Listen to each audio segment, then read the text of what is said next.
All right, welcome to The Explainer. Today we're cracking open a literary cold case, one that's been gathering dust for, over 130 years. We're going to dust it off, re-examine the evidence, and try to uncover a pretty big truth about a best-selling author who's been all but forgotten. So how do you kill a writer's reputation? I mean, is it just bad reviews, or maybe, tastes just change? Or could it be something more deliberate, like a targeted hit? Well, we're about to see just how a literary superstar was pretty much buried alive by a single, simple, and unbelievably powerful label. Okay, so our victim in this case is a guy named S.R.Crockett. And back in the 1890s, this man was a literary superstar in Scotland, a huge deal. And the crime scene? It's one of his most famous short stories, a piece called The Heather Lintie from way back in 1893. And for over 100 years, critics have held up this exact story as Exhibit A. They've waved it around saying, see, this proves it. Crockett was just a sentimental, unserious writer. He was just pandering to the masses. But is that really what's happening in this story? I'm not so sure. Right. Every good cold case needs a murder weapon. And in this literary takedown, the weapon wasn't a gun or a knife. It was a word. Just one word. Simple, powerful, and, as we're about to find out, absolutely poisonous. That word was Kailyard. Kailyard. It literally means cabbage patch. And believe me, it was not a compliment. This term was actually invented by city critics back in 1895, and it was basically a slur. It was a way to just dismiss writers like Crockett, to say they were romanticizing country life, that they were sentimental and totally out of touch with modern realities. Look, this wasn't just some polite literary debate. This was a full-on culture war.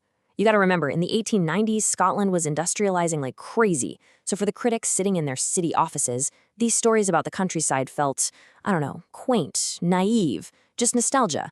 But for the millions of people reading these books, many of them were the first generation to move to the city, this wasn't nostalgia. This was their life. This was the world they just came from. And that Kailyard label, that was the city's perfect weapon to shut down that rural voice. Okay, so let's get our magnifying glass out and look at Exhibit A, the story itself. If The Heather Lintie is really just sentimental fluff, the proof should be right there in the text, right?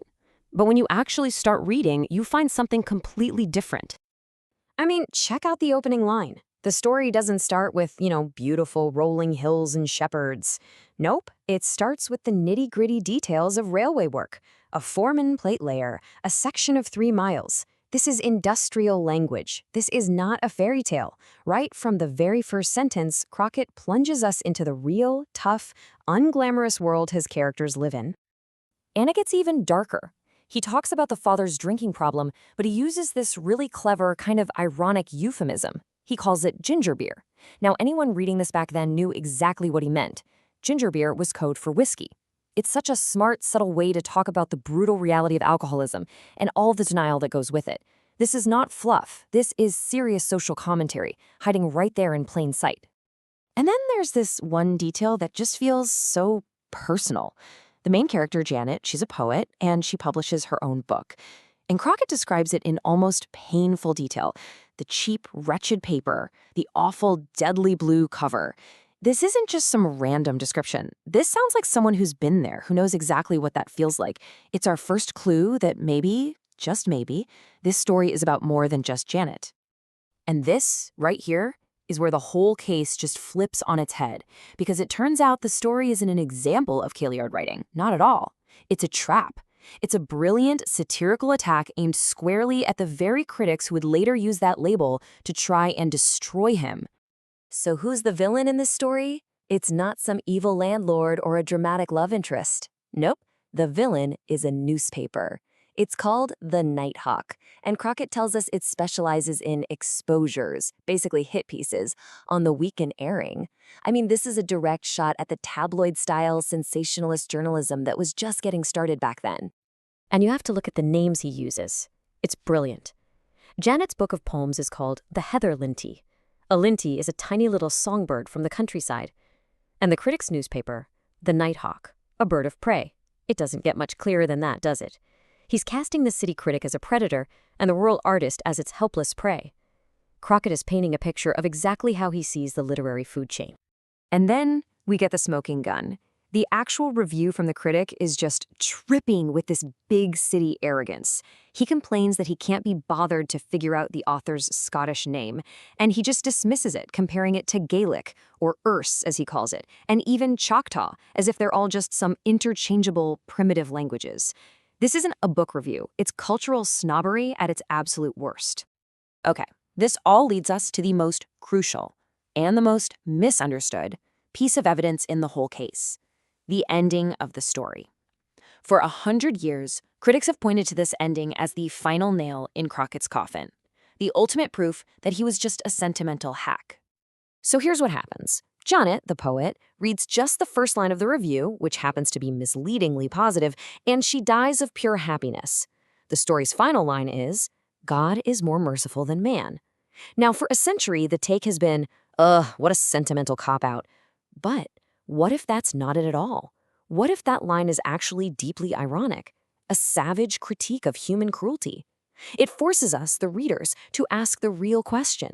Who's more merciful here? God for letting her die happy, or the human critic who was about to tear her to shreds? And this new reading makes a ton of sense when you find out about Crockett's own life. Modern scholars like Callie Phillips have pointed out these incredible parallels. Just like Janet, Crockett published his own book of poetry. It was called Dulce Cor, and guess what? The critics hated it. In fact, even his friend, the one and only Robert Louis Stevenson, basically told him, hey man, maybe stick to writing novels. Crockett wasn't just imagining Janet's pain. He knew it firsthand. He had lived it. So the verdict is in. The Heather Lintie isn't some sappy, sentimental failure. It's a masterpiece of satire. And that was Crockett's true genius, right? He wrote a story that operated on two different levels. For most people, it was a sweet, sad moral tale. But if you were paying attention, just below the surface was this razor-sharp, subversive attack on the entire literary world.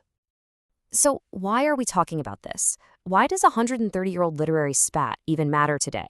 Well, because it teaches us that we have to be detectives ourselves when we read. It shows us that labels like Kailyard are often just cultural weapons, They're designed to shut down voices that don't fit in. It proves how a certain bias, in this case a city bias, can completely warp our understanding of history. And maybe most importantly, it reminds us that just because something is popular doesn't mean it's simple. And that leaves us with one last big question to think about. By slapping that label on Crockett, the critics really just exposed their own blind spots, which has to make you wonder, who are the S.R.Crocketts of our time? What popular art, what books or movies or music are we all dismissing right now with some easy label, totally missing the brilliant, sophisticated stuff that's hiding just under the surface?